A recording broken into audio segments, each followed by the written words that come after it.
Good evening, everyone, and welcome to this Link to the Past Randomizer League presentation of the Open Link to the Past Randomizer League.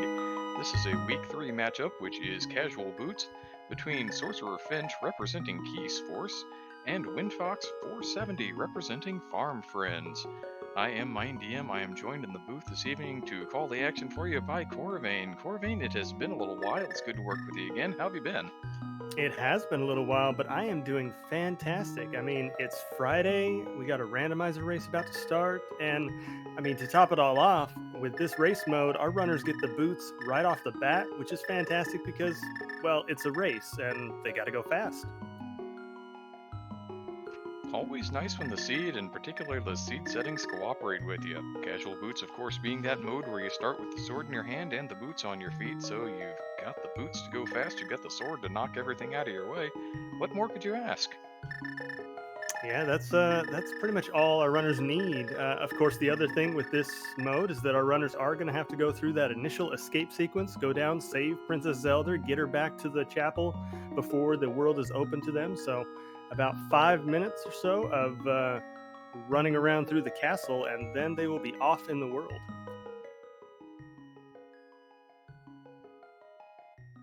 It seems like times on escape, particularly with casual boots, have just been coming down and down and down. It used to be you'd think 5:30 is a really nice time, and now you think 5:20 is a nice time, 5:10 is a really nice time. Yeah, I've seen some 5:05s lately. Let's see how our runners do this evening. Yeah, looking forward to it. Should be a fantastic race. Our runners are off, and what a first chest they get. The mirror right off the bat. Wow. Well, there's your guaranteed sub 5 minute escape sequence. You can mirror right out of Zelda's cell after you've collected the princess. Make sure you collect the princess first, or you're going to have to go back and fetch her again. Yeah, and runners also going to have to make sure that they actually walk out of the sanctuary the first time. Can't mirror after they drop off Zelda, or else they'll find themselves back at the first of the castle. But other than that, the mirror absolutely a great early item to have. Unless, of course, they were to happen to find something like a bow and decide, well, I'd like to go to Eastern right now, in which case, maybe you do want to mirror. Who knows? Maybe. Speaking of good things to have early, looks like the guards are on the bomb prize pack today. So one less thing that our runners will have to look for and worry about early on. Indeed, Wind has already gotten a couple of those 50-50 drops working his way into that prize pack. Sorcerer Finch has been a little unlucky thus far, does not have a bomb to show for a couple of guard kills there in the Uncle's Tunnel. Yeah, I would expect them to get one before too long. Plenty of guards that they have to kill along the way. And I would expect Sorcerer Finch to be killing some just to find out what the prize pack is. Well, we get that map bright and early, which is kind of boring, but it means that we know everything in the back half of the escape sequence now is going to be an item of some kind.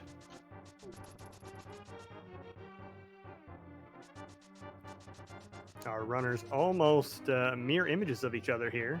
Pun intended with that early mirror.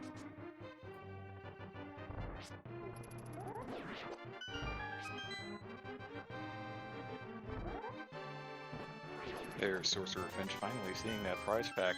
300 rupees here in the vanilla blue meringue chest. Oh, I don't know. This seed is starting to be just a little bit too friendly. Got the money, got the bombs, early mirror, boots, and sword. It immediately makes you wonder, what evil thing does this seed have hidden up its sleeve?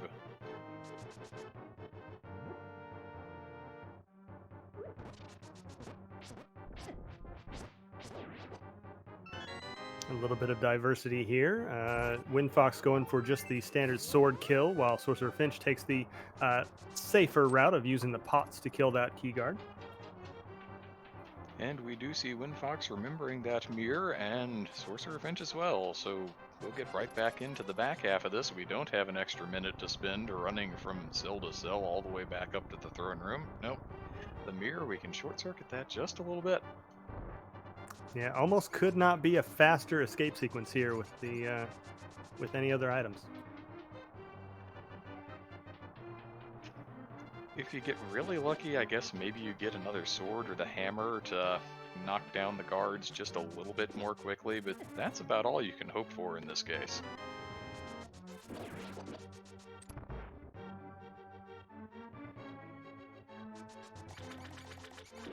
And indeed, we have both of our runners picking up the small key in Dark Cross. It has to appear by then at the absolute latest, and since it hadn't appeared in Zelda's Cell, well, we knew where it was going to be.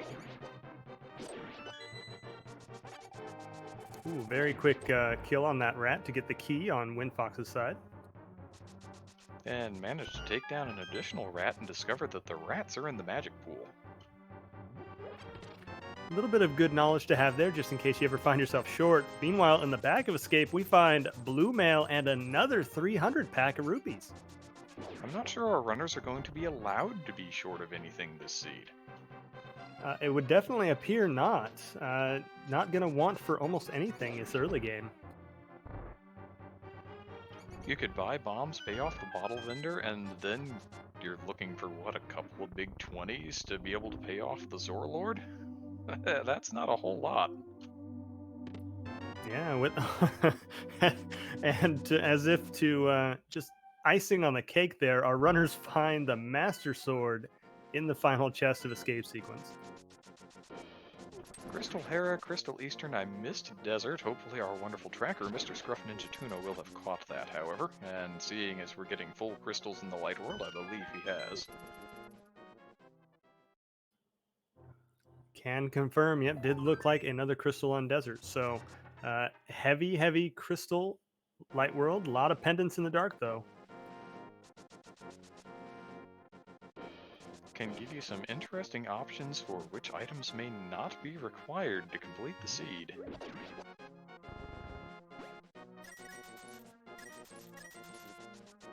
Well, speaking of 20s, WindFox finds the tree pole to be big 20s, giving them even more money. Yeah, another 80 bucks on the tier 2 tree pole. That covers all of the potential light world money spending, I would think.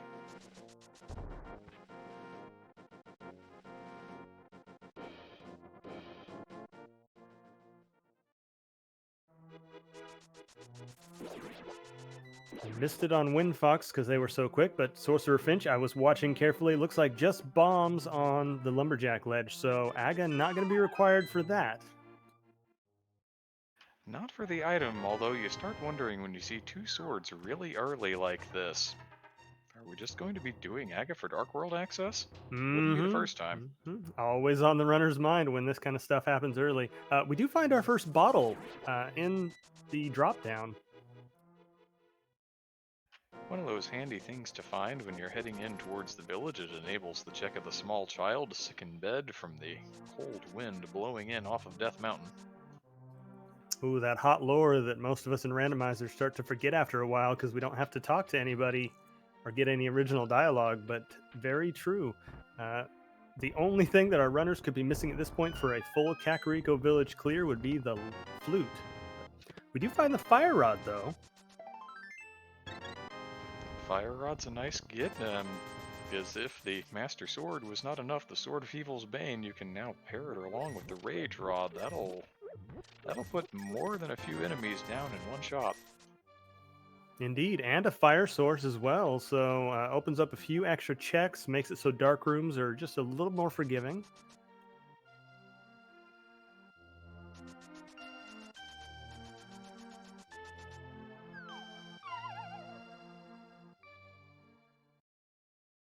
Yeah, the village is kind of that standard early play. You get in here, there are, what, 17 checks if you can check everything? It's quite a bit. Most density you can find outside of Ganon's Tower, and until you collect 7 crystals in this mode, you're not going there. Absolutely, and you hope to check as little as possible in Ganon's Tower. Meanwhile, in the well, not too much except for the Power Glove, a very important early game item and one of the 3 items needed for Dark World access.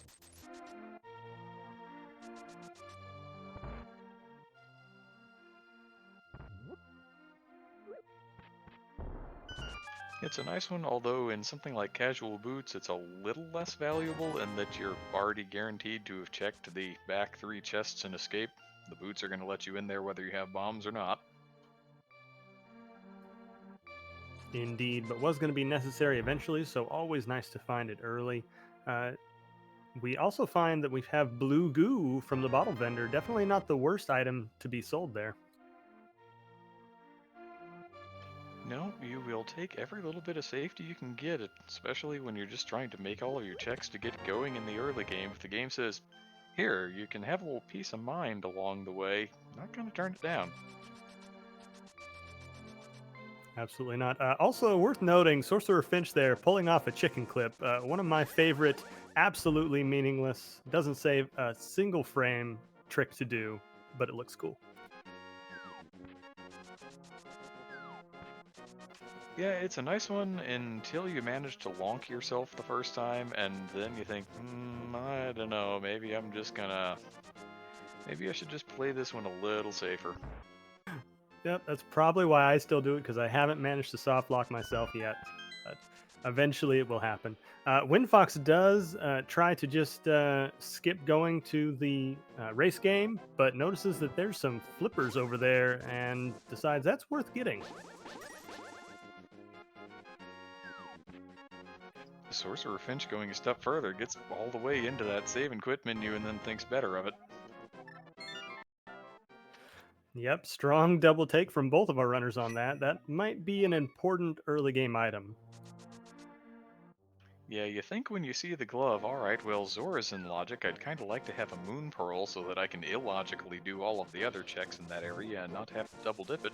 And then the flippers show up and you say, well, there goes that worry, I guess I'll go there next.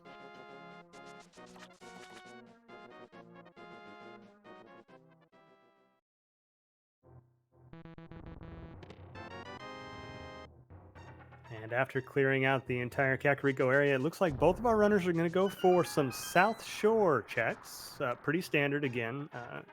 It's quick, it's easy, and there's quite a few checks down here if you can route in the water checks along with it.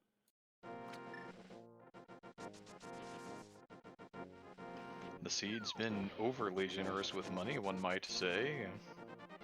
Very easy to check the Zora Lord, and everything else is just the time you have to spend going and looking. Nothing came out of the dam, but WindFox does remember that they have the mirror and managed to disappear a block. Sorcerer Finch seemed to forget that one and did a double dip into that. Ooh. But on WindFox side, we have ourselves some Titan's mitts. That is one possible answer to your Dark World access package. We're looking for a Moon Pearl to tie that one off. Now, a lot of runners would prefer to have the hammer rather than Mitts access. Mitts is a little more limiting, and particularly without access to some of the Mitts-enabled locations up on the mountain, you don't have a whole lot to work with. You can just go in at the village and do what you want. But when you have the mirror, I personally at least find that to be a little less cause for concern. Yeah, your typical route when you have the Titan's mitts just takes you down through South Dark World, and if you have the mirror, it doesn't feel that bad. It is an interesting early game item to have, though. It opens up a lot of interesting areas and dungeons in the Dark World. So it'll be interesting to see once our runners have that Moon Pearl if we get some serious divergence with all of the available options that Titan's Mitt available. That we'd still want for the hammer to make it fully logical, but two gloves, flippers, moon pearl, that fire rod, we could be looking at Ice Palace here in the near future. Oh, I had not thought about that, but yes, we almost have everything we need for it, and the seed might be tempting our runners in that direction.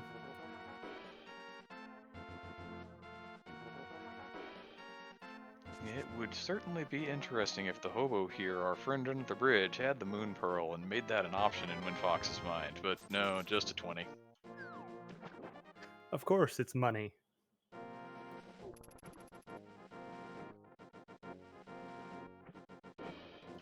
12, almost 13 minutes in, the seed seems to be paying out in pretty much every way possible. I believe our runners have all of the money they could need for the Light World and Dark World checks at this point.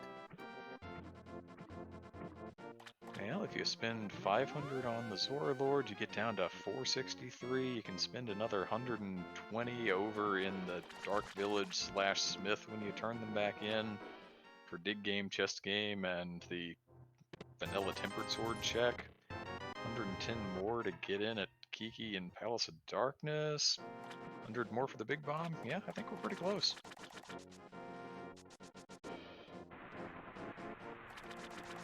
WindFox, meanwhile, finding that the waterfall cave has nothing of interest today. More money on the Zora ledge. But we're going to go see what the great scammer has for us today. And the glove would have made this a logical check, so if I'm WindFox, I'm becoming very suspicious of these flippers right now.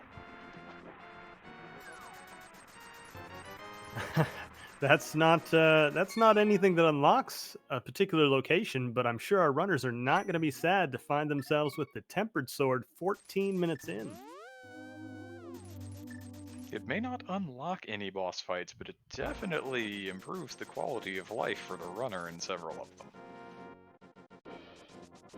Yeah, tempered sword, blue mail. The only thing our runners could want at this point, as far as offensive defensive goes, is maybe some heart containers. But they are stacked for all the way to the end game if they want to. Meanwhile, we do find our moon pearl locked behind the Titan's mitts in graveyard or King's Tomb. Ooh. And WindFox considers a save and quit, thinks, well, you know what, it takes a few seconds to do that, and I'd just be going to Sanctuary anyway, why don't I just run? A good heads up play there. They would have been starting at Sanctuary anyway.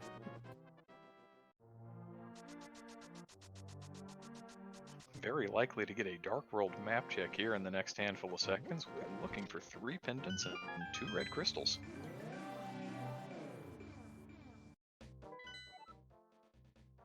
Pendant Pod, Pendant Mire, Green Pendant Ice, and 5/6 at Skull Woods and Turtle Rock.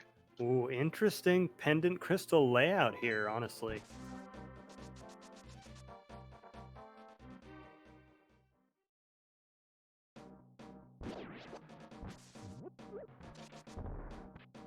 Probably unsurprising with that tempered sword, the fire rod showed up bright and early. WindFox having a look at Skull Woods here. Yeah, this is a good play. It's full clearable now. It's in logic. Why not?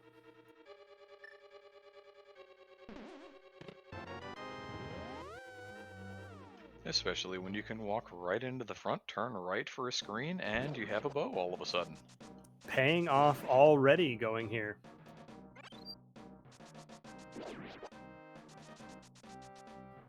With that bow and the fire rod, that puts Eastern also in full logic. Well, the boss anyway. There's one chest that would be out of logic, but the dungeon boss itself is clearable. Barring the big key being in that vanilla location, in which case the boss would be illogical because you're expected to have the big key to go there. Oh, good call, good call. Of course, runners of this caliber, no problem doing those dark rooms, so I expect as soon as WindFox does get over to that area, a full clear is in order. One would certainly expect, although it looks like what we're heading for right at the moment is a 4-heart tempered sword blue mail Mothula fight. Now we do have that blue goo in a bottle, so there is a little more safety to be had than that, but you really hope to not need it. Tempered sword and boots is really the vanilla combo of choice for this boss. Yeah, one of those boss fights that should be pretty straightforward with tempered sword and blue mail, but when it goes bad very quickly. So we'll have to watch and make sure that our runners, stay on their toes when they're battling the moth. And we do see WindFox opting for this under the bridge chest first, hoping for, maybe another bottle with some potion in it. Maybe a full heart container would be nice. The butter sword does not make a difference in this fight. Its vanilla behavior would cause it to do no damage because it does the same class of damage as the spikes do, and Mothula is coded not to take any damage from those. So the wonderful rando developers decided, well, we're going to make it do tempered sword damage when you're fighting the moth with it, because otherwise you would have to poke the moth. Yeah, one of those quality of life things that nobody ever expected to need to mess with because you typically don't have the butter sword in the game until long after you're done with this dungeon. But noticing a little bit of divergence here, SorcererFinch deciding against continuing on into the moth fight for now. One might expect for similar reasons as Wind checked that under the bridge chest first, hoping to find something that'll make that fight just a little nicer, because, as we had already mentioned, Moth does not always cooperate, although WindFox has a very clean fight there and takes it right down. Oh, very nice reward as well. The lamp, no more dark rooms on WindFox's side. And all those things we were saying about the logical implications of the Vanilla Big Key location in Eastern Palace, well, you can throw those right out. We get the entire Eastern Palace care package here in Skullwoods. Yeah, very nice find. Sorcerer Finch, a little undecided, it looks like. Was thinking of going over to the moth, but decided let's double back and go check the big chest, it looks like.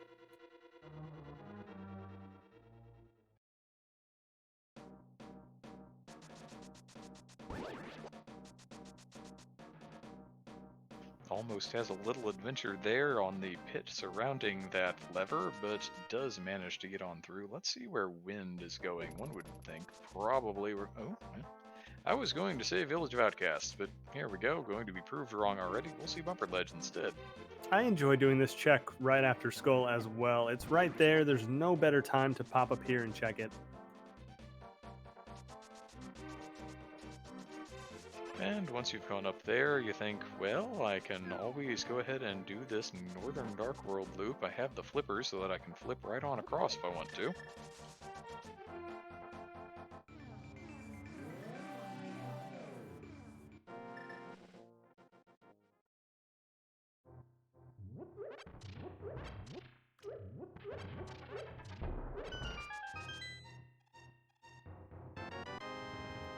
Interesting. We find a mushroom cave there. It's almost as if Wind is being invited to continue this loop on to the northeast and visit not only the catfish, but also turn in the mushroom, potentially, but that doesn't seem to be his intention. No, because you said it, immediately proving you wrong and going back towards the Village of Outcasts.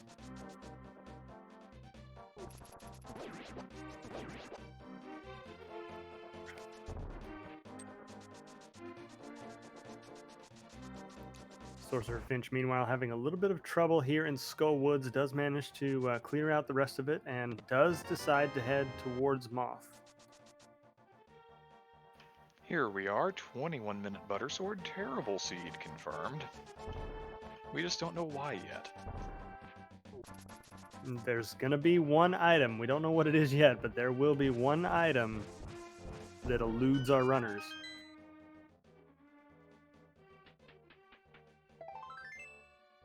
Of course, there are those classic rando trolls like a medallion or the ice rod, but it could be something kind of off the wall. We do not know yet.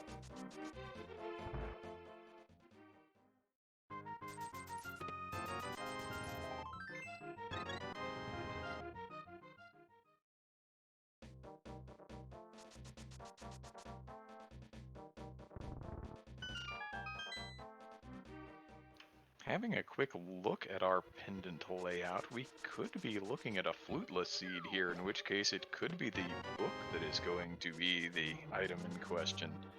An entry into Desert Palace, perhaps. Oh, that would be interesting for sure.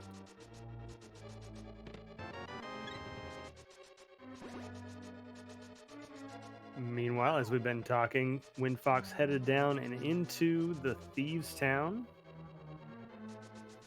4 chests in the front, one of them guaranteed to be the big key. Already found a nice full heart container or 2.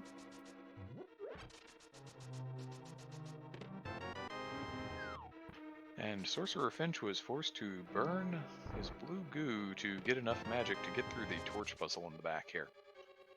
Yeah, certainly not where they wanted to use their potion. They tried at least once I saw to get through there with the magic they could find, but it just was always one shot short. But they are going to be rewarded for their efforts here with the moth fight if they can finish it off. And there it is, pretty cleanly executed. Maybe the spikes got in a couple of hits, but by and large, any moth fight that you get to walk away from and the moth doesn't get to kind of float up on the ceiling and taunt you with beams from its wings is a pretty good fight.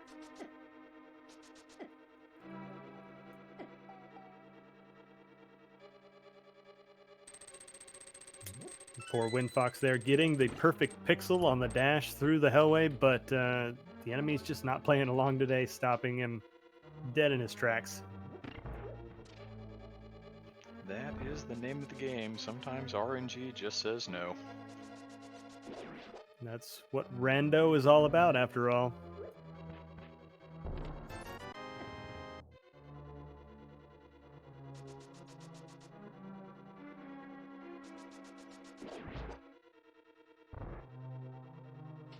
It does appear that WindFox found the small key in the front 4 of Thieves Town as well, so yeah, we could be looking at a situation where we're leaving something behind in the big chest. Yeah, no hammer. Always annoying when you have to go to Thieves Town without the hammer, because you are more than likely leaving at least a chest behind, if not at least an item. Seems to be the case this time. Of course, the other way of looking at it is when you already have that key in the front, that means the hammer can just be back here. A positive outlook on things. I like it.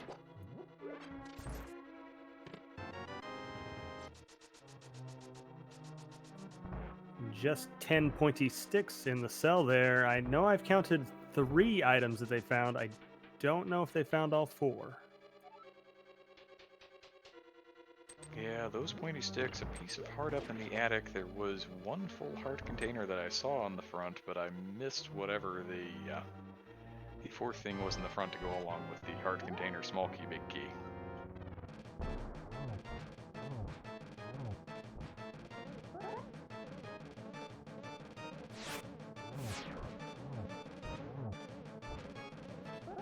A very clean blind fight so far from WindFox. This is an interesting fight. Unlike all other fights in the game, this is scripted. If you do the same thing every time, blind will do the same thing every time. And WindFox, keeping blind on script through almost the entire fight, manages to get their second crystal 25 minutes in. Always feels good to put a couple of crystals on the board before 30 minutes have elapsed. Sometimes you get to 30 minutes and you're wondering, where's my first crystal going to come from? And most of those tend to be aga seeds. That's always about the time when I discover ag is required.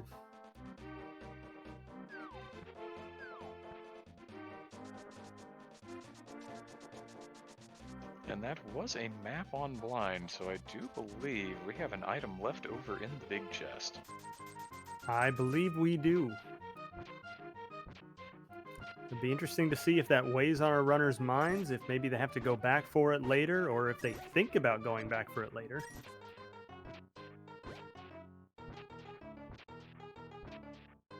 It's a bit of an unfortunate location to have to go back to. It takes quite a bit of time. At least when you have a boot start, you know that you have the boots and you can run, but Thieves Town is kind of a spread out dungeon. You have to take a lot of screen transitions to get anywhere. Yes, you do. By the way, I lost track of how many digs that was, but it was a lot and only rewarded with 20 rupees. So, one of the worst dig games I've seen in a while. And here is an interesting bit of divergence. SorcererFinch has seen the front floor of Thieves Town and says, I'm not going to the back without the hammer. I'll come back later. Ooh, this is the kind of divergence that could make a difference here. If there's something important in the back and SorcererFinch gets to clear it out in one shot, that could be a time difference there. At the moment, there are a lot of things that could be, although Quake Medallion is now off the table as WindFox picks that up, having turned the Smiths in. What an interesting thing for the Smiths to be creating there.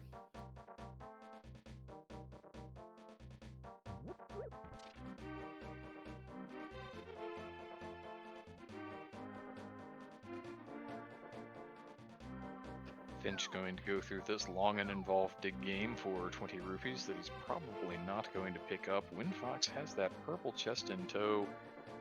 Kind of nice when you have the mirror, you can loop all of this in one fell swoop. Yeah, no more efficient way to route this than if you have the Titan's Mitts and the mirror. sees a heart piece in Cave 45, decides, nope, I don't need that. I'll find enough hearts later on.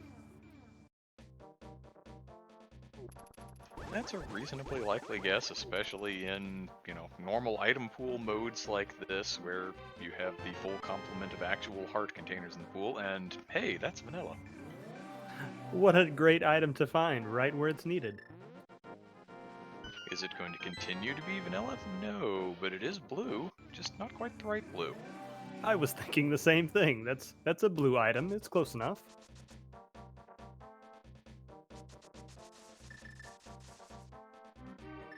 And now we'll see, or not see as the case may be, the invisible purple chest glitch on WindFox's side. If your next mirror from the Dark World to the Light World is basically with the locksmith on the same screen as you, before your iframes run out, you can just kind of mirror here in his general vicinity and turn the purple chest in. And one of those interesting dilemmas where the game doesn't check or update certain things for a certain amount of time, and we can just take advantage of that. Finding the bug net, not really a useful item, but when it's handy, it's handy. Yeah, certainly not something to complain about. You can always put a fairy in your bottle later if you spent the potion that was in it originally.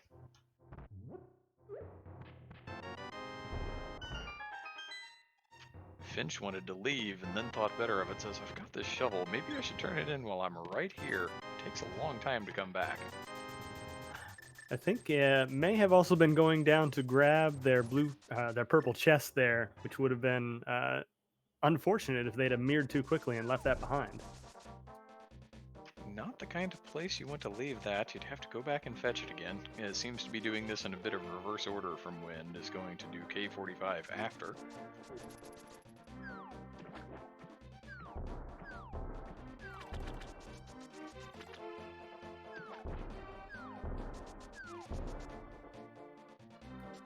Meanwhile, no hammer means WindFox has to use the flippers they found to get around to this east part of the Dark World. Skips by Pod for the moment. Yeah, this check seems to have a pretty obvious terminating point up at Catfish, having already gone through with the flippers and done Zora.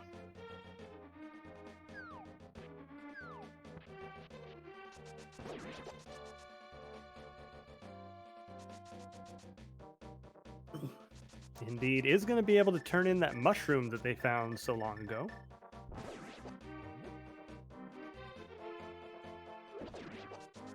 I'll admit I was mildly surprised that that didn't become part of the Northern Dark World loop, but here we are. This is the kind of southern to eastern Dark World loop instead. We'll get that mushroom turned in decent time.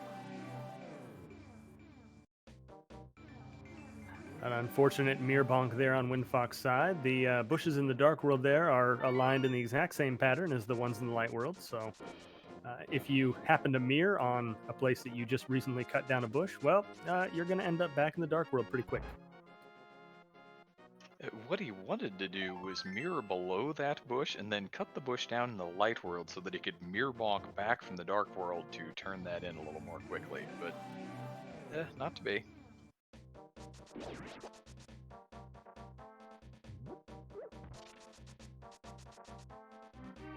SorcererFinch did give us a check of a couple of desert locations. Nothing of interest there, just some money on Desert Ledge and some bombs in Agina's Cave.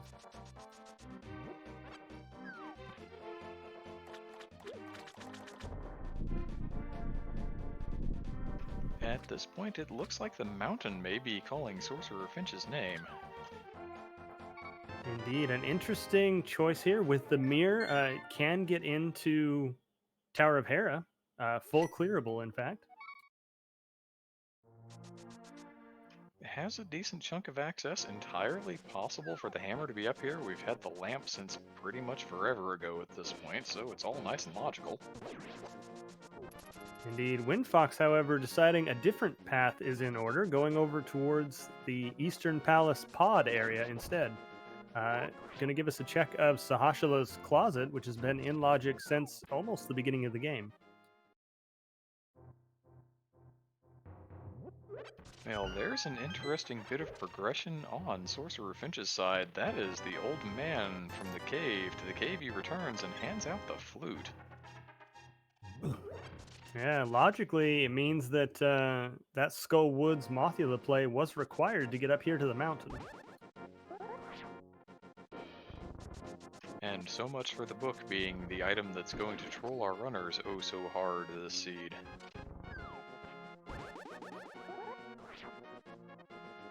Finch did get a little cabbage there on his way up towards Spectacle Rock and is going to opt to go turn the flute on instead, since, well, if you've been forced into a save and quit, you may as well make some value out of it. Yeah, almost as quick as saving quitting up to the old man, and you're going to need to activate it at some point, so why not now?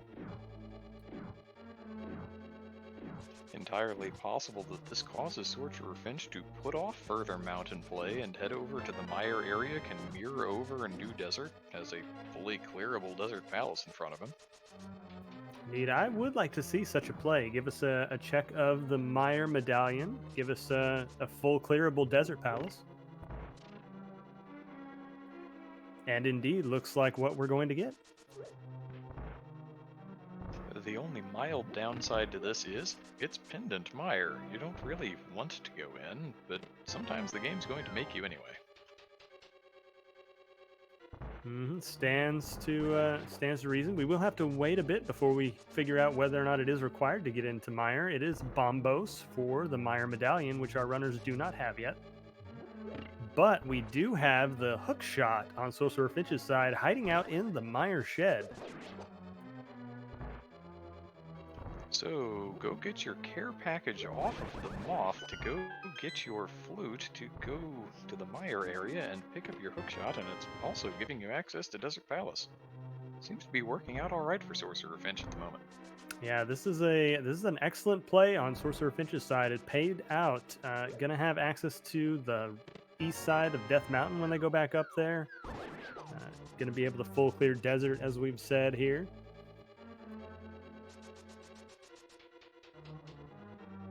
WindFox, meanwhile, has pulled the Cane of Samaria and now the Magic Cape. Quite a lot of magical items over here in Eastern. Very important item. Gonna need to get the Cane of Samaria there for Turtle Rock, so it was required this seed.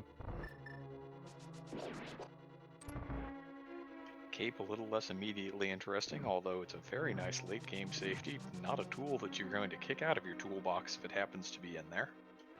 And certainly one of my favorite safeties.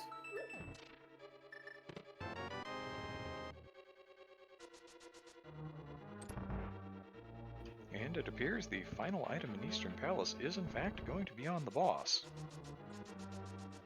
No problem for WindFox. Having that bow and the lamp can full clear this dungeon, head all the way back to the boss.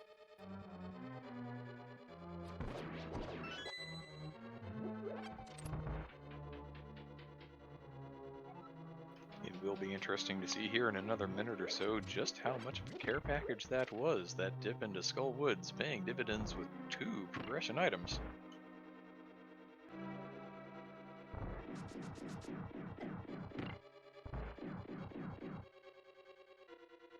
And how do you like a dip into Pendant Pod here if you don't find something that you really need on the boss in Eastern? Ooh, interesting concept here. I hadn't even thought ahead to that, but pod being a pendant, this is a good time to dip into it because you're right here. On the other hand, might not be required to dip into it at all. So it will be interesting to see whether WindFox decides to dip into pod or tackle the mountain first. Certainly there is a potential risk there. We don't know what the reward might be, but again, we know that our runners are missing Bombos. If something winds up in Mire, we don't know what Turtle Rock's entry requirement is yet. That hammer is still outstanding.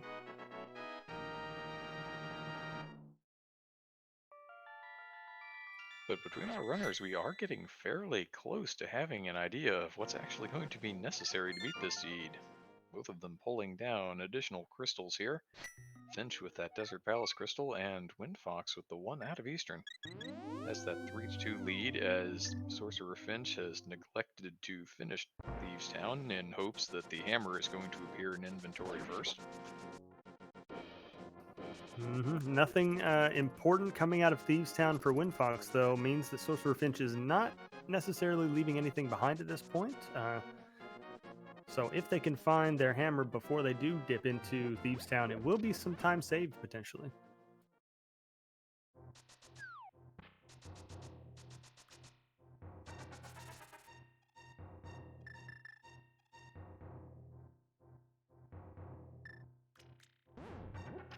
We do have Wind heading up the mountain at this point. Going to be rewarded with that flute. Has more health than Sorcerer Finch had when he got up here, most assuredly, so we may see more of a mountain play at this point. Yeah, it'll be interesting to see whether or not WindFox decides to full clear Hera before going down to activate the flute, as I would expect. Sorcerer Finch trying that tactic, and unfortunately, the cabbages from above deciding otherwise. It is, after all, called Death Mountain for a reason. Surprisingly, the Dark World version is a little less scary for the most part. All except for those Lionels that sit on top, which are, I don't know, scarier than the cabbages at times. Sorcerer Finch is going to follow WindFox up to the mountain, but has the hook shot, which is going to make uh, their trip up here to the mountain quite a bit more rewarding. A much more extensive mountain play in the offing on Sorcerer Finch's side. Both of our runners can clear out Tower of Hera if that's what they're of a mind to do. But after that, Finch is going to be able to go over to the east side of the mountain, light and dark, with that hook shot, can clear the whole thing out. We've got, what, 8, 16, 15 or 16 checks over there, something along those lines? Yeah, with the Titans Mitts, Dark Death Mountain in play for Sorcerer Finch.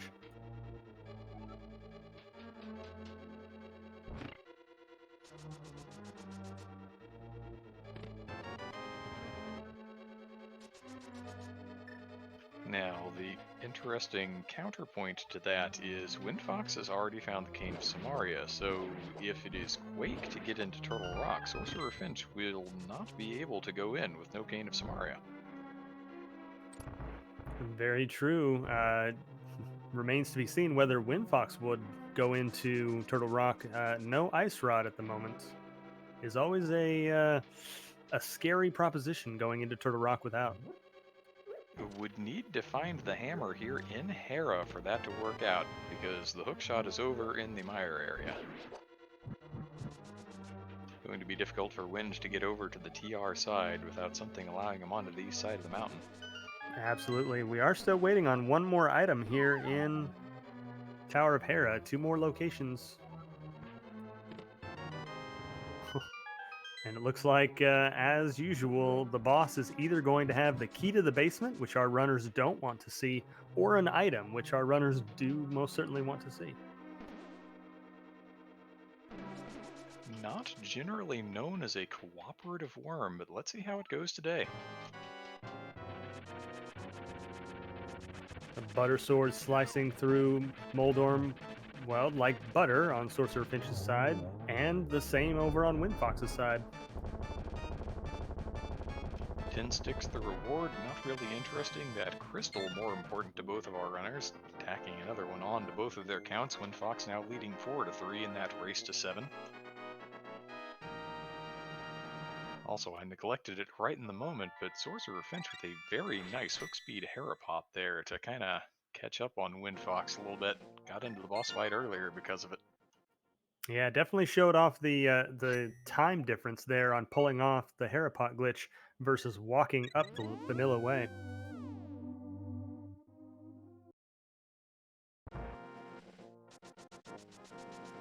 You'll see some light and dark mountain combo here from Sorcerer Finch while Wind heads over towards the village again, that flute in hand. The next move here is fairly obvious. Now, I would fully expect WindFox, once they have finished activating their flute, to follow in Sorcerer Finch's footsteps, head down to the mire area where they will find their hookshot.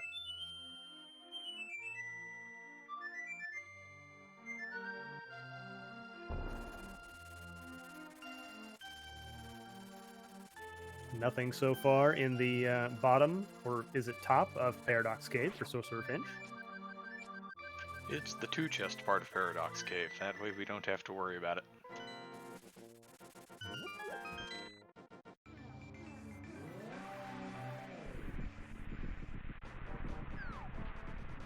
SorcererFinch still on 6 hearts, probably a little happier than WindFox will be to found that red mail there in the 5 chest portion of Paradox Cave.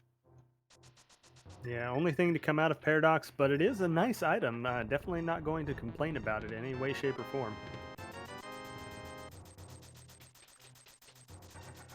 There's WindFox pulling that hook shot out of the Mire Shack, a little old place where you can get 2 items. Likely to be rummaging around in this desert/mire area for a little while yet. Indeed, we'll probably do a full clear of desert, just like Sorcerer Finch did. Meanwhile, Sorcerer Finch heading into Super Bunny Cave, gonna find another 2 items here. Or 1 item, just some rupees.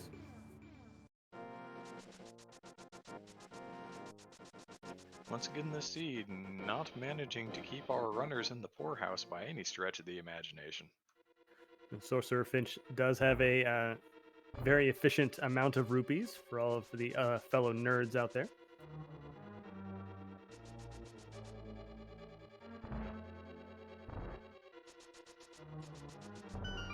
Has a quick mirror check over to see what is on the floating island, going to have a look at the medallion entry for TR. It is in fact Quake. Ooh, you called it perfectly. It is Quake, but Sorcerer Finch not able to get in there without the Canis Samaria. And not able to get in there without the hammer either, which is kind of a sticking point for a lot of things this seed at the moment. Ooh, too true. The hammer is going to become more and more of an issue. With those Titan's Mitts, our runner's able to get into several dungeons, but not able to complete them without the hammer.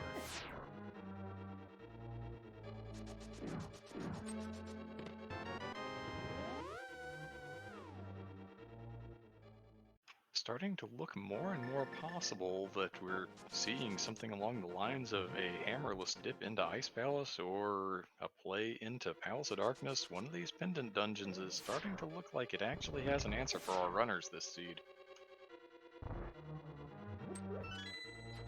Sorcerer Finch temporarily forgetting there, as I did, that the hammer is definitely required in order to open Turtle Rock.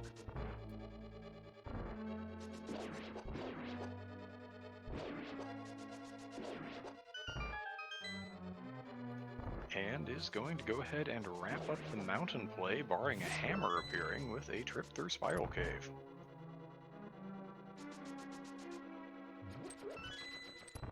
Yeah, if nothing comes up here, though, where do you suppose Sorcerer Finch will head next? A lot of options available, but none of them really that appealing without the hammer. Simply by virtue of how many checks you can make in it without the hammer, I would make Pod my play, but that doesn't necessarily mean that that's what SorcererFinch wants to do. Yeah, a lot of items, but it is a pendant and not full clearable. But the only other alternative is Mire, which is also a pendant and has almost no items, and Ice Palace, which is a crystal, but only has 3.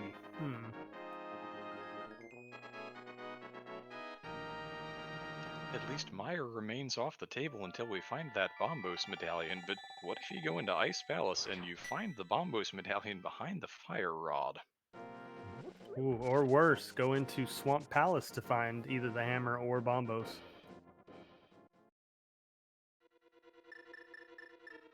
Well, it looks like SorcererFinch is going to make an entirely reasonable play that both of us have forgotten about. It was WindFox who cleared Eastern Palace. SorcererFinch has not done that yet, so we're going to see a clear of Eastern Palace. It is a crystal that SorcererFinch needs to beat the game. This makes a lot of sense from his perspective.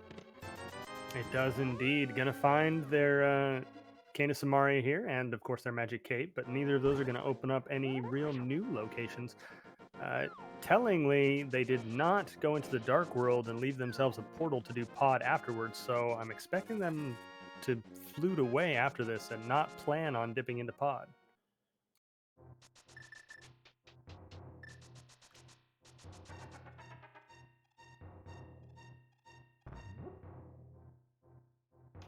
are starting to run more than a little light on actual locations for that hammer, though.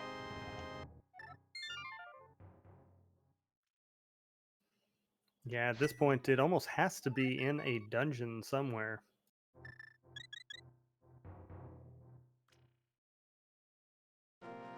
And then, of course, once we know where that is, the real danger lurks.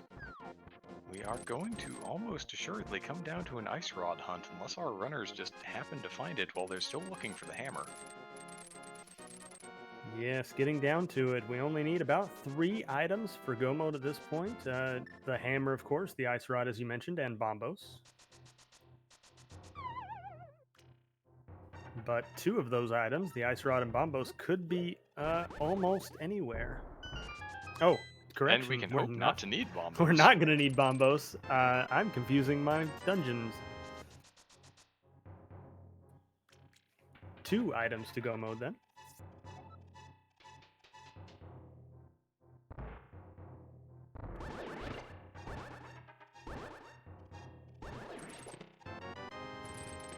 Wind has finally finished cleaning out the rest of the desert area, is over here getting the red mail and the not really a whole lot else that was over here on the eastern side of the mountain. Yeah, I don't recall seeing anything else of particular value. Maybe a couple of heart pieces, but most of this was money after the red mail.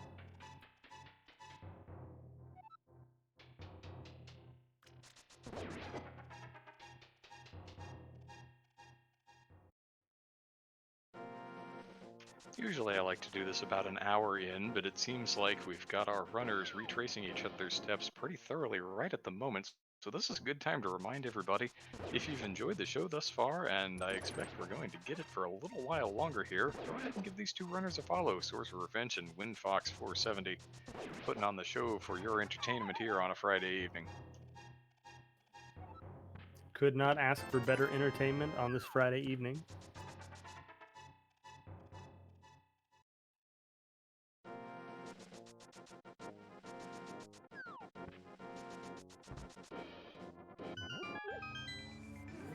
Now, stop me if I'm wrong here, Corvain, but I think that Finch did Eastern here and has not yet gone to Saha's Closet, which I believe, based on the items that our runners have, is where Windfox actually found that Cane of Samaria.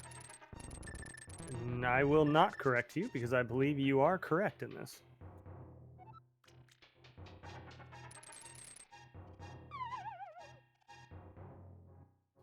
So the question becomes, what is his play going to be after he hops over there and has that brief intermission in Saha's Closet? 3 quick checks back there that need to be made.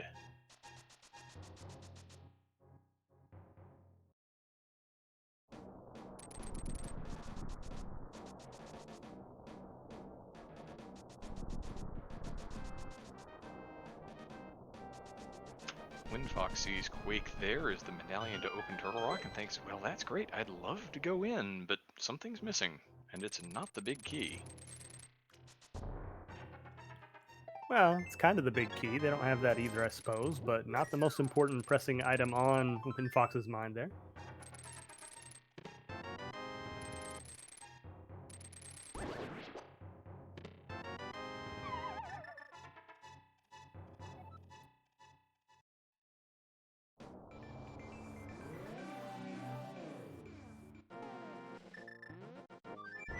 And now SorcererFinch has the cane. Yep, Windfox done with those mountain checks, SorcererFinch done with the Eastern and Saha checks, Windfox back in the village heading for the Dark World. SorcererFinch with the flute out is also heading to 3, and I expect we'll see entry to the Dark World here momentarily. Yes, makes sense on SorcererFinch's side. Maybe going down into Thieves Town. Windfox, what are they up to? This is probably a play across the river to Pod. This is nice, clean, straight dashed lines. You can move along fairly quickly.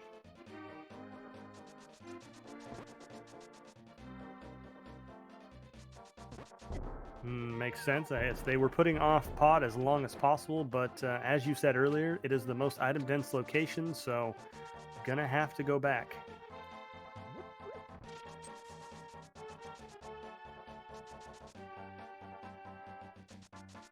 And we may in fact be seeing a similar play here from Finch, although this could be a first chest swamp check if he turns south. Ooh, that would have been a spicy choice there, and looks like SorcererFinch going with your first one. Oh, has not done Hype Cave yet. We forgot about that. He went over to desert area after turning in the purple chest. That then does make a lot of sense. One of those 5-item dense locations, you can get a lot of checks done in a hurry and hope you find what you need.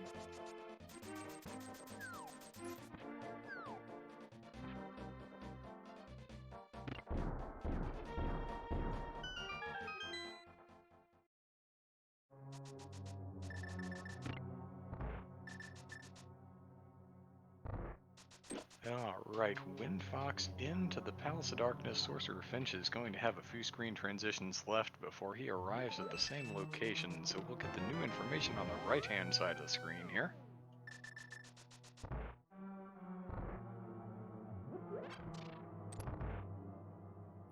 Not immediately bow locked with that small key in the shooter room. We'll see just how inviting the Palace of Darkness wants to be, although we've had that bow for probably 20 minutes, 30 minutes now, really. Yeah, I would be very suspicious of the Bowlock side of pod at this point.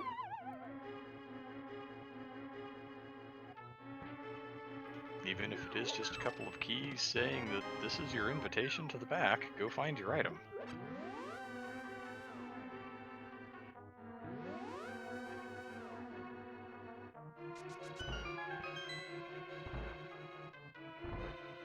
SorcererFinch seeing 50 bucks there on the pyramid, not the thing.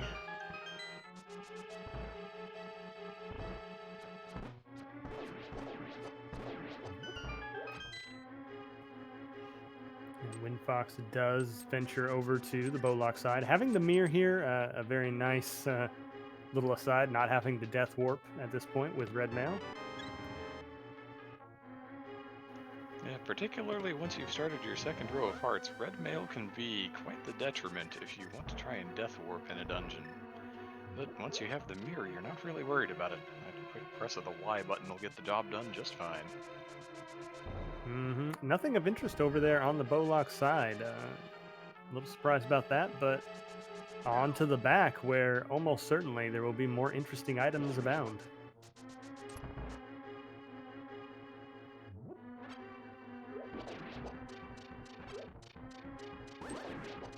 Finch is going to go ahead and join the pod party here.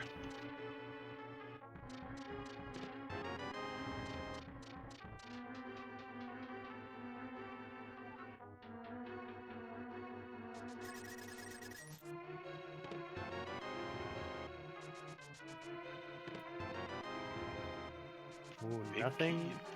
Yeah, nothing in the basement there except for the big key. Well, you need it to check the big chest, but without a hammer, you're not going to the boss, no matter how much the game may be saying this boss may be in your future.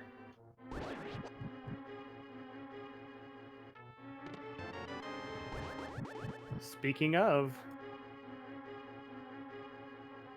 Alright, we have a hammer, very French vanilla hammer there, just a couple of chests away from its vanilla location. And unfortunately, as I had surmised a handful of minutes ago, we now have an ice rod hunt on our hands. yeah, this is the worst situation most runners fear. It Ice Rod could be pretty much anywhere except for Trinex himself, so our runners may have to go far and deep to try and find it. Pendant Dungeon's not off the table. In this case, in fact, the pedestal never off the table until we find it.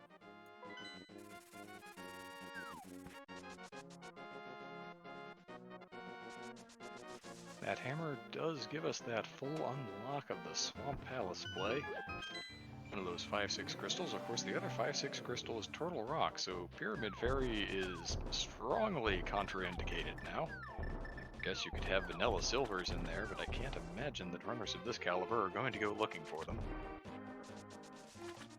Absolutely not. Not in this case. Red mail, plenty of hearts, butter sword. Couldn't ask for more.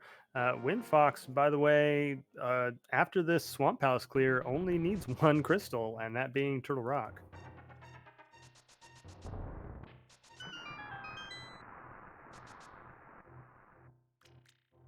WindFox has certainly just been efficiently full clearing the game, and it seems to be working out for him at this point. Does indeed. SorcererFinch, of course, not far behind, does have that Thieves Town clear to go do, but otherwise keeping pace with Windfox.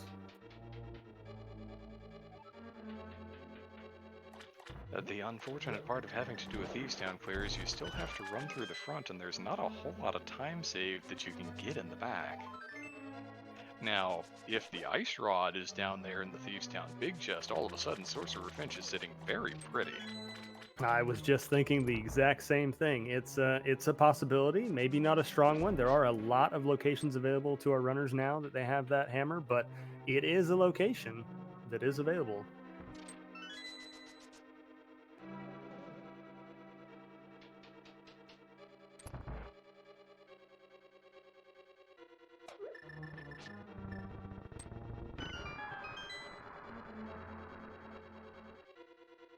Now, I will admit to my lack of counting of items in Palace of Darkness. I'm not sure if there was anything left behind on the boss here or not. I similarly did not count items, but I do believe we saw the compass and the map, which would guarantee that there was an item on Helmasaur, but I could be mistaken. Makes all the sense in the world to try and skip that check at the moment when you've just gained another full clearable crystal dungeon, or in SorcererFinch's case, 2. But it is something that'll weigh on your mind a little bit. Do I have to come back to this location when I've already come here once and it's just a pendant?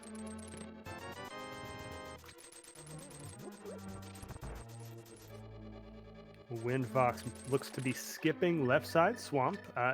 Does make sense with only one item to go mode, but another one of those things that'll weigh on their mind.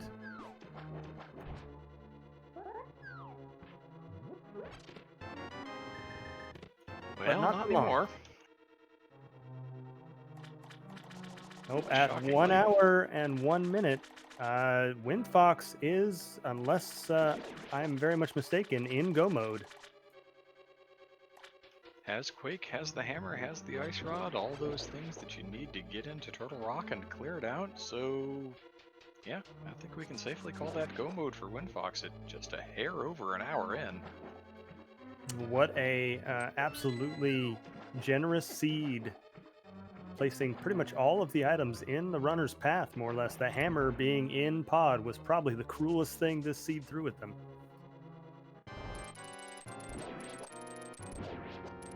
And are we even surprised at this point? A hammer in its vanilla dungeon, why not?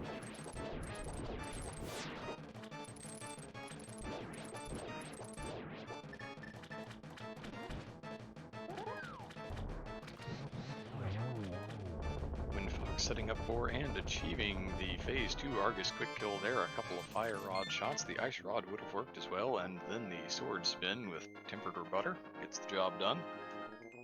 Yeah, overall, a very nice, clean, very efficient Swamp Palace from Windfox, getting the diver down trick, I believe, first try, getting the quick kill on Argus. Overall, a fantastic dungeon on his side.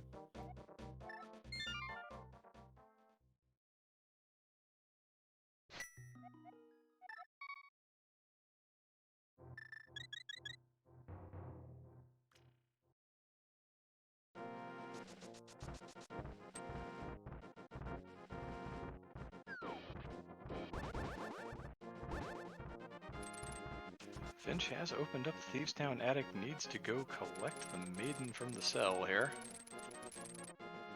We probably will find out what's in the Thieves Town big chest since, well, the ice rod is in the right-hand diver down chest in Swamp Palace, and Finch does not know that yet.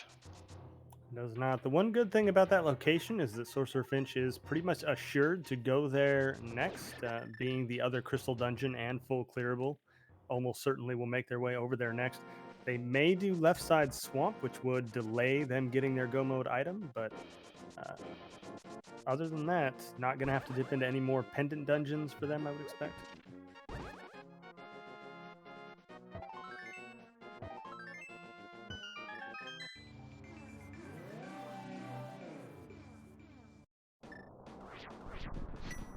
Going to need a very strong closing leg here, and probably some help from WindFox with a question of what might happen in Ganon's Tower to turn this back into a race, because SorcererFinch has leagues to go yet.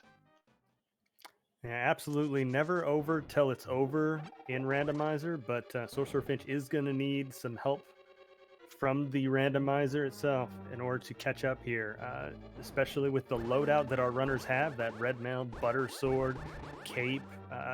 There's not a lot that can slow WindFox down.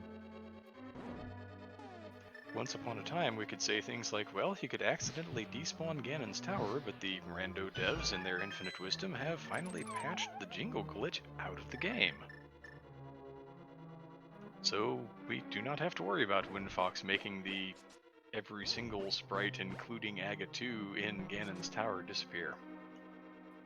Shame. I never got to see that in an actual race. I saw it happen in practice. I saw it happen myself a couple times, but never in an actual race. And now I shall go wanting. I think there were 2 or maybe even 3 occurrences of it in the main tournament this past main tournament 2021. I only saw one of them, but I'm given to understand that there were 1 or 2 more.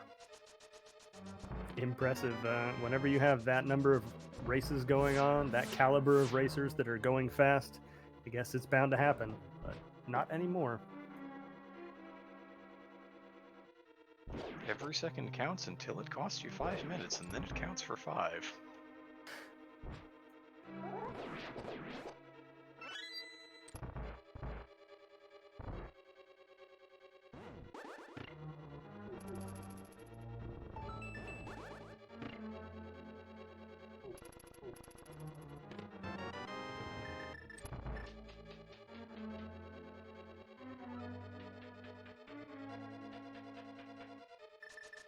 As suspected, SorcererFinch is making that Swamp Palace dive, so gonna find their Ice Rod here shortly. The only question is, how much of Swamp Palace do they clear before they get there?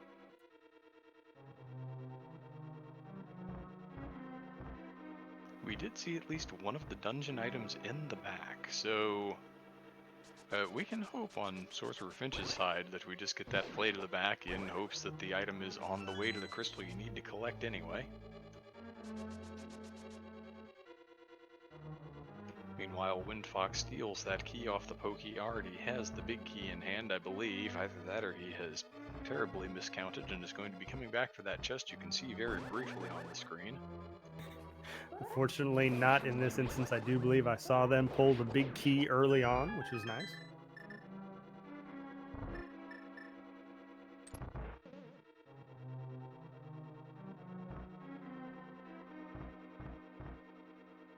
Okay, so this is confirming something that I thought I had seen on WindFox's side. The front of Swamp Palace goes piece of heart, big key in the southern loop to, I think it was a 3 hundo in the big chest. It was another item at the very least, so it had the makings of God Swamp, and when you have the makings of God Swamp, you have to kind of consider following through at least.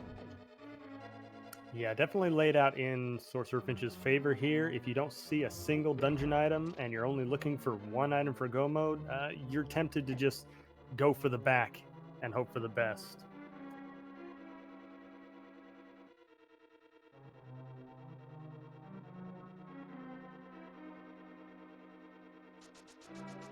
WindFox is going to have to go down to Laser Bridge here, at least long enough to fish around for a small key.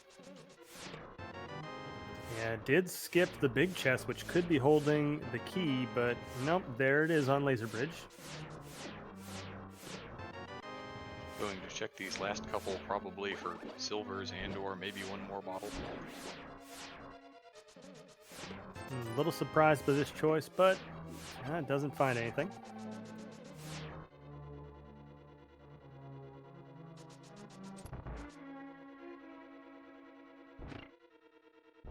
And SorcererFinch does see that 3 hundo in the big chest, but is going to go left side anyway. Unfortunate on SorcererFinch's side. You can't blame them though. This does make logical sense. There's one item you need. If it is on left side swamp, checking it could be that leg up you needed on your opponent. It's just unfortunate in this case. We know that that ice rod is going to be found pretty much immediately after they get done with their left side swamp check. Yeah, the positive of Diver Down being that you can save yourself a good 10 to 15 seconds on this left side play. Unfortunately, when you're one from go and you know you have to go to the back to get your crystal anyway, and then you go ahead and make that left side play anyway, it's very much in the nature of a gamble and can be very difficult to recoup the minute for the 15 seconds that you were trying to save. Absolutely. Rando is made up of gambles, of course.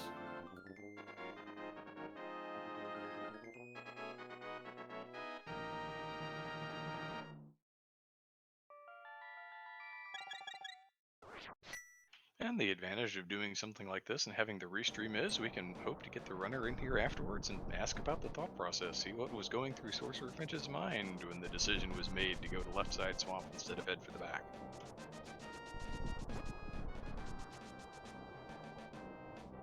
We're a little ways out from that just yet, but we do have WindFox waiting out this crystal cutscene to get into Ganon's tower, so the game is in the balance at this point. Speaking of games, terrible as commentators, but we forgot to mention one. Oh, I suppose we did, didn't we? WindFox does have 22 possible locations here where the big key might be. I do see we've got a handful of guesses here in chat. But we're going to go ahead and start searching. Looks like we're going to see the torch first.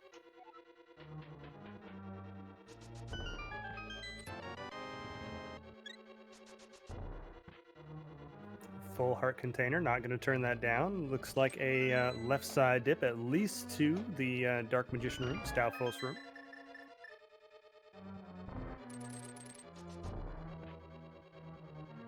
There is SorcererFinch grabbing that ice rod from the right-hand side diver down chest, while WindFox finds small key, small key, small key, and 20 bucks. And not in the first 5 here. Close game, but not quite.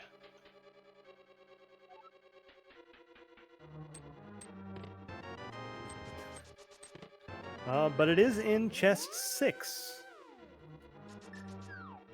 We had a bit of a demigod GD here. You had to go to the right to get your big key, go left, grab a small key, and you were ready to go climbing. WindFox made a couple of extra checks, so not going to have to kill a mini Helma or look for another key on the way up. It's all down to execution now. Yeah, there is nothing standing in the way of WindFox except for a couple of bosses, a gauntlet, and a big pig.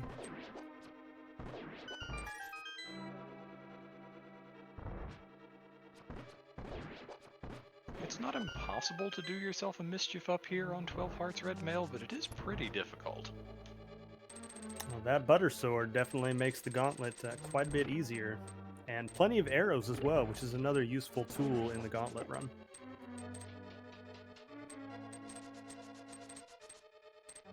Things that didn't appear that might have made it a little easier, including silvers, half magic. Oh yes, I suppose we never did find half magic, which of course never required, but always seems to be a useful item, no matter the caliber of the runner.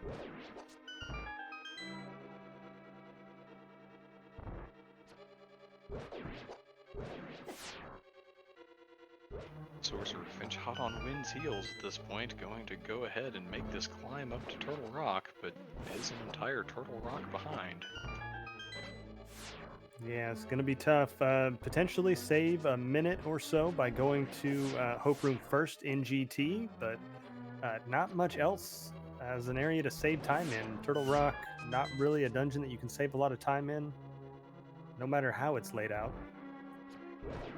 Now, I feel like I just got done talking about how it's difficult to do yourself a mischief in the GT climb when you have 12 hearts in red mail, but WindFox is down to 2.5 hearts in red mail. Thankfully, that powder is going to kind of rectify that situation a little bit.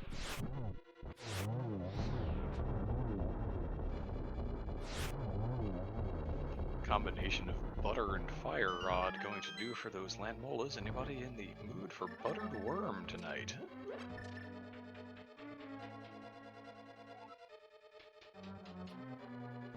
Second course of that coming up at the top of the dungeon with Moldorm, of course. But yes, to your point, can't get complacent. Even on Red Mail, even on 12 Hearts, even on Butter Sword, Rando is Rando, and things, they chip away at your health if you're not careful. I did catch a quick look at the one bottle that's actually showing in the quick swap menu for Wind at the moment, and that is a bee in a bottle. So maybe not quite as full of safety as one might be led to believe. I think he still has that blue goo from much earlier, though. Yes, I don't recall them using it at any time, so they should still have it. I recall that SorcererFinch had to use that to get through the Torches puzzle with the Gibdos in the back of Skullwoods fairly early on, but I don't think Wind ever used it.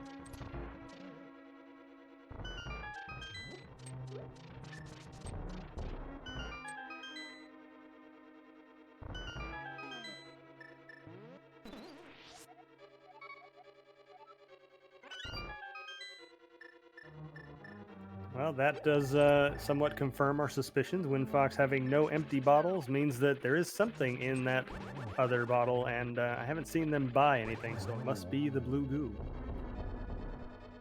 I was mildly surprised not to see the bee thrown away in hopes of catching that other fairy, but here we are, the ultimate chest of the game with a compass just in case you need to find your way at this late date.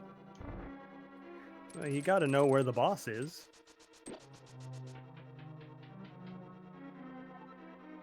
Yeah, thankfully our fine feathered friend knows exactly where the boss is going.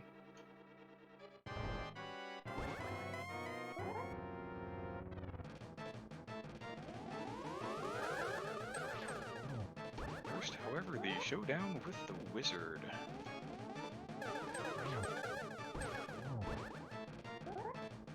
A couple of interesting lineups. Not terrible, not great. Gets a 1 and a 2, and that looked like another 2, so one more shot to the wizard needed.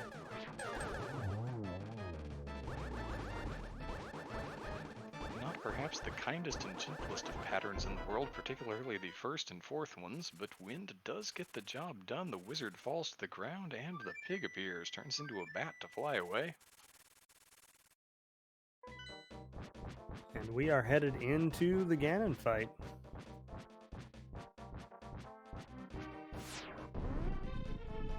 Buttersword, red mail, what we still suspect is a blue goo in the back pocket.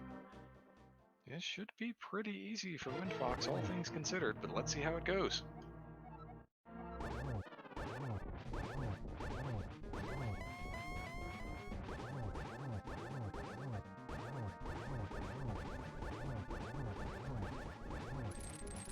Buttersword making a very quick work of phases 1 and 2 on Ganon's side.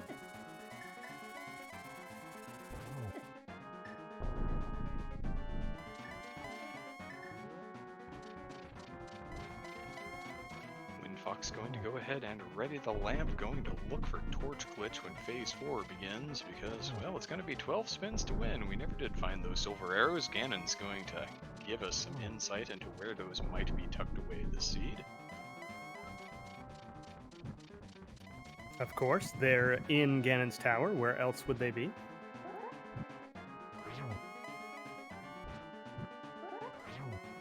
There possibly was some value in a play further to the left, although in the interest of expediency, you probably just wanted to find the big key and go.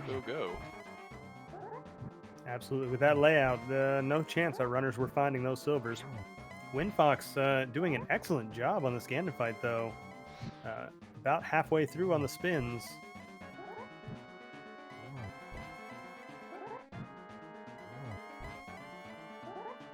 Getting in some very nice triples. Really patiently baiting out those fire bats, waiting for Ganon to be in a position that he can work with, and then lighting the torch to hit all 3 of those spins. Just needs 1 or 2 more, I think, to get the victory. And down goes the pig. A simple bridge to cross for WindFox, and their seed will be done. Get your GGs in chat for WindFox, our race's winner.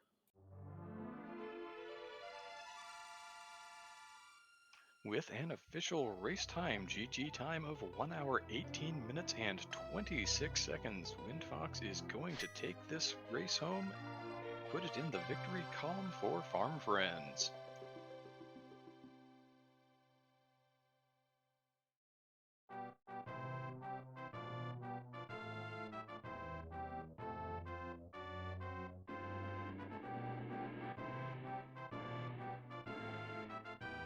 Finch working on Trinex here has the ice head making a little mess on the floor over there on the right hand side, but Buttersword and Fire Rod get the job done pretty quickly all the same. Yeah, highly annoying whenever that ice head happens to ice any of the floor. A little less troublesome when you only need 3 swipes of butter to make that head go away. You don't have to spend all that long over there, and then Trinex is going to really conveniently head over to the left hand side of the room for phase 2.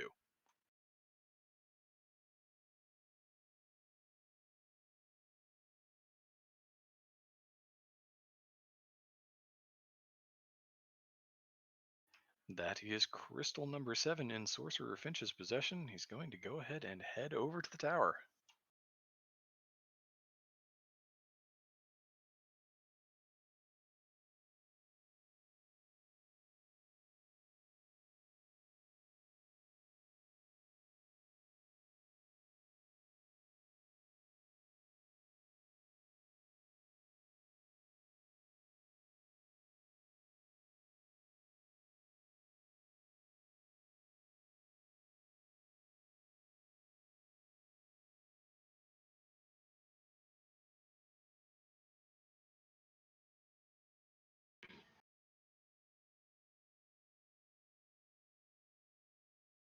Let's see how Sorcerer Finch decides to attack GT here. If there is a Hope Room play, we're going to see a very quick beginning of the climb, and indeed that is what we're going to get. Indeed, even going to the right first means that they get GT big key in chest number 1. Just have to go over to the left a couple of rooms, steal one small key that you can climb with, and then away you go. Yeah, it's very important to remember not to start up the GT tower climb without at least one small key in your possession. If you do so, you're going to be coming back down when you get to the top, more than likely. It's possible that you find a small key in a chest up there, but it is unlikely, and it certainly feels bad when you get all the way up there. You've spent 4 minutes or so climbing, and then you realize, well, I'm gonna have to do that all over again. One of the worst GT climbs I ever had, or GT towers, I should say. Uh, this just happened that all of the small keys were up the tower and nothing was needed in the basement. So left me very confused when I was forced to start up the tower without a small key.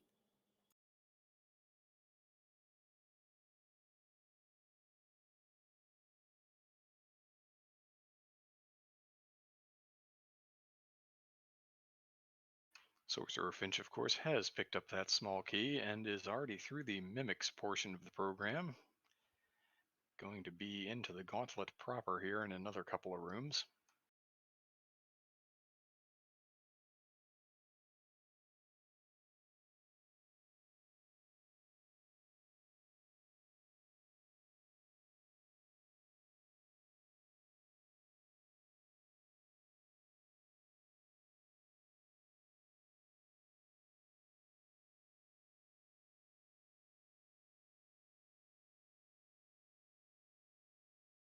Looks like we're going to see a little fire rod work on Sorcerer Finch's side. Not always the weapon of choice when you don't have half magic, but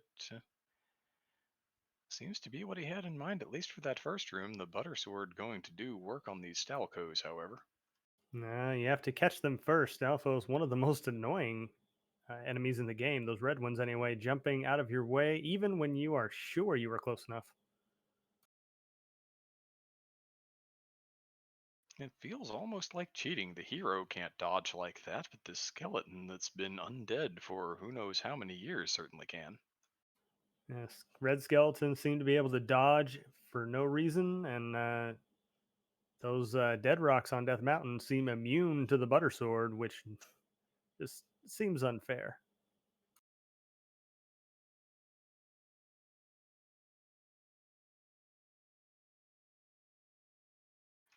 SorcererFinch also going to opt for that refill off of the Bunny Beam pre-Landmo 2.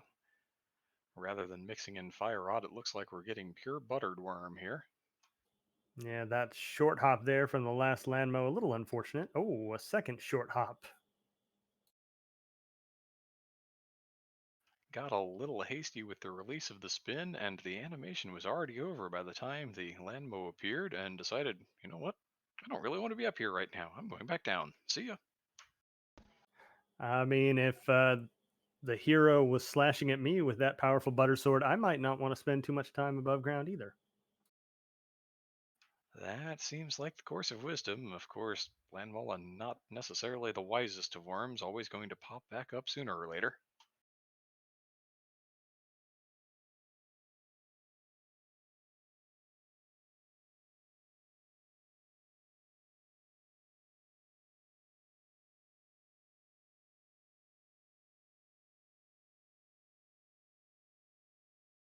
Torches one I feel is one of the more interesting rooms in the climb. You certainly see more individuality of ways of getting through the room amongst runners compared to pretty much everything else.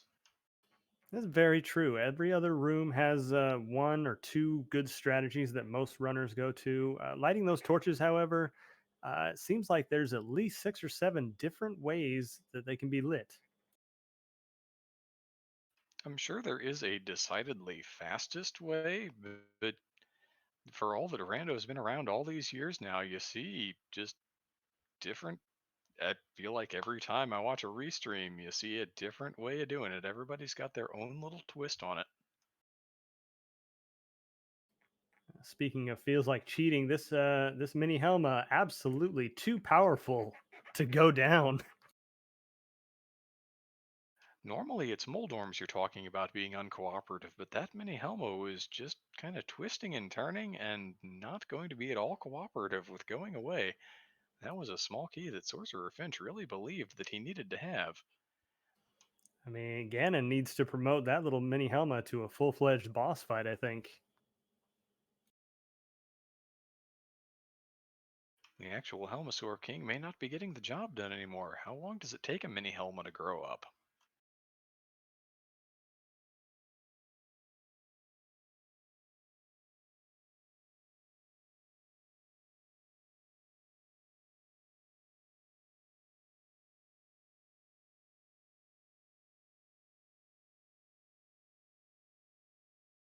I think Sorcerer Finch got a little assist from the spike there, maybe getting some of his own back for that previous mini Helma that was just giving him the business.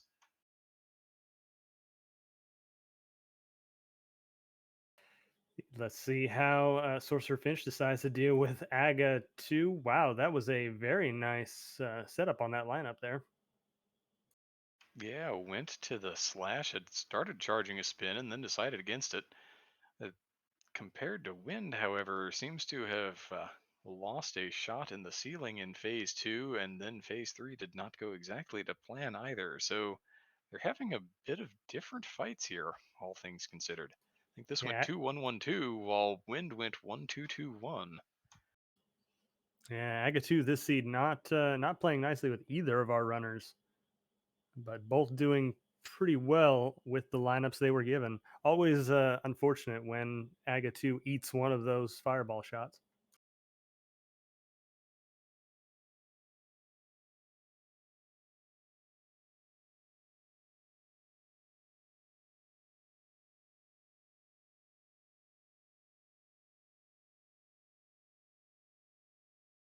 Okay, one more time this seed. We get the Ganon fight again, the Butter Sword versus the Pig. Let's see if Finch can likewise keep it on a 1-1 cycle for the first two phases. Seems to have more than enough swipes in there for phase two. We'll be getting right on into phase three on schedule. 1 and 1 achieved. No problem at all for our runners here.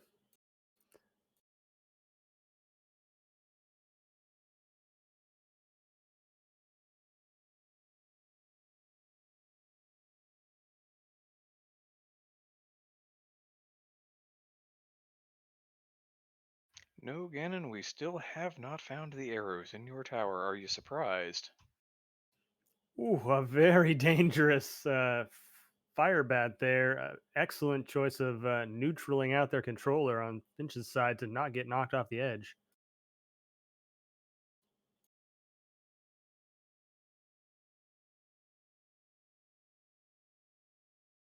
Seems to be opting for a little safer double strats here, although the fire bats do appear to be closing in, down to 4 hit points. Oh, giving me heart palpitations here, Sorcerer Finch.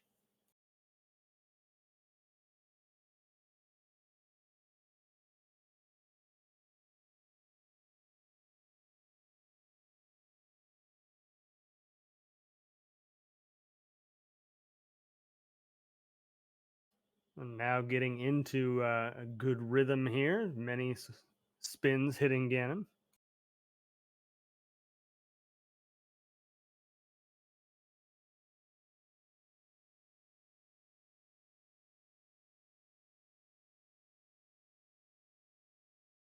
Going to use the blue potion to top back up, and one final spin into the pig. Ganon explodes on Sorcerer Finch's side. Gonna raise that sword in the air in the victory pose for just a few moments while this fanfare plays out. Yes, able to go into the Triforce room on full health in all glory. Get your GGs in chat for Sorcerer Finch finishing this race.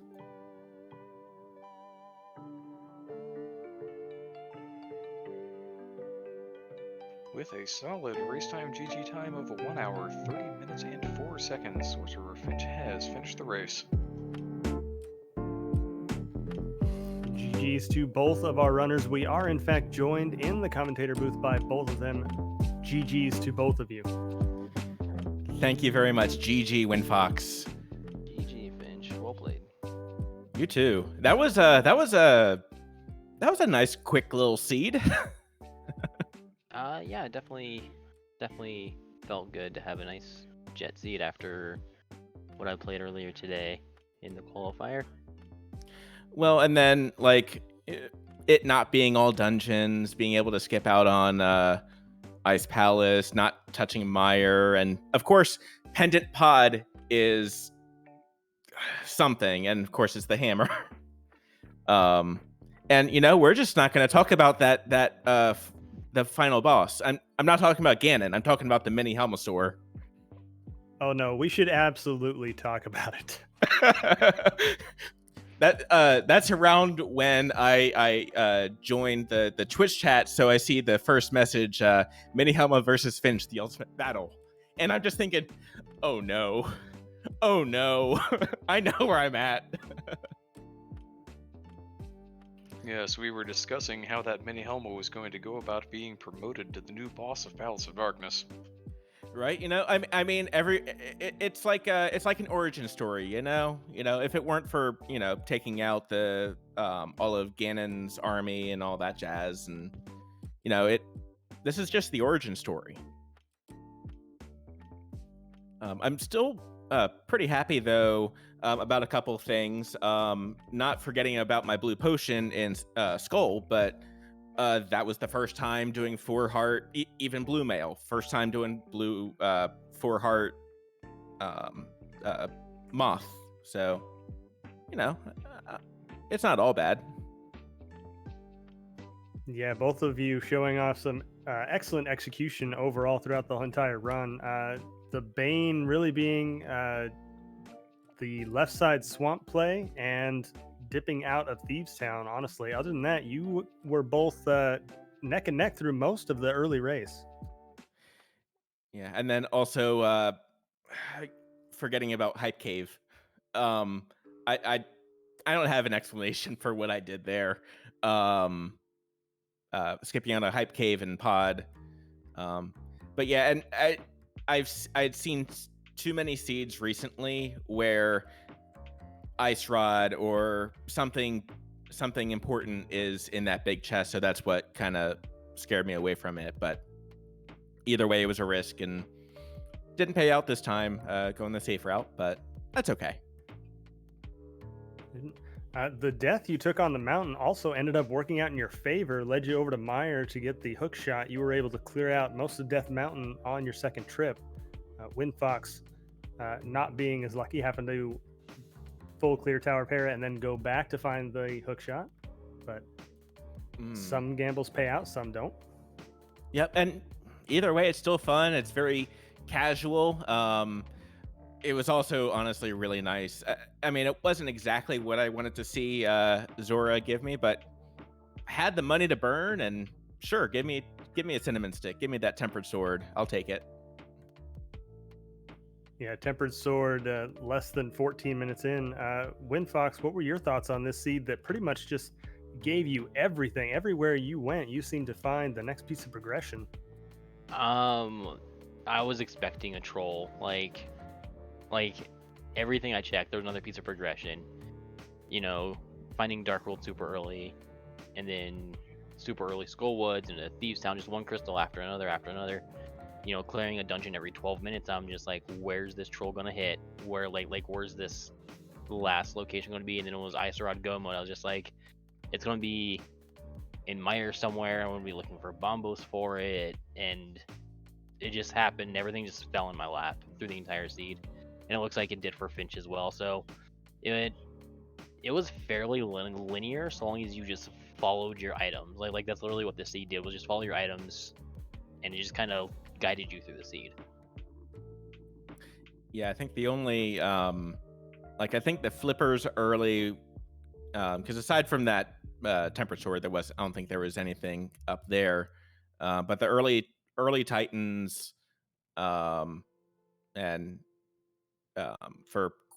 because I think it was the first part of Smith Chain that gave us Quake. Is that right? Yes. Yep. Okay, so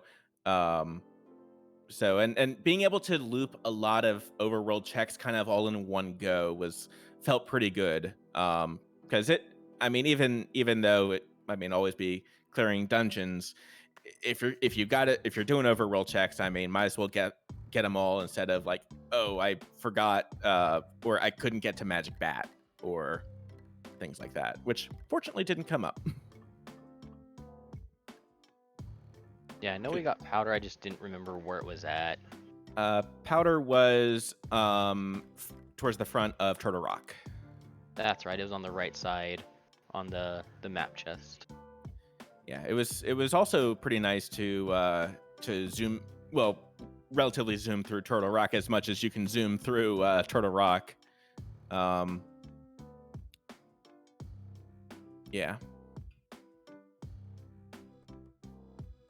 There was a point in the midst of the seed where we were starting to wonder if it was going to be a matter of Wind having gotten the Cane of Samaria before getting into the to the Death Mountain area there, but the hammer was simply so late that it didn't matter, and neither of you really could be baited into TR. I was thinking about it like, oh, okay, that's Quake. Let me mirror and wait, no, missing one very important piece of equipment. I am not skilled as some runners are. I am not skilled in the art of hovering. And hovering Turtle Rock, I don't know if it's possible, and if it is, that just sounds terrible. I've seen it done. It does not sound like a good time. Yeah, and with the only trackable item I think in there being the powder. Yeah, no, it was a nice early. Oh yeah, that was a nice early mirror. I actually didn't I tried it, expecting to just reappear in the cell, but after grabbing Zelda, mirroring back to the beginning, that was fun. Yeah, you just have to remember to grab the princess first. If you leave Zelda behind, you'll go back to the front and she'll stay there. Right? She's like, well, okay, that was nice. Not even a high five. And 2 deaths. yeah, one of them intentional, the other, oh well.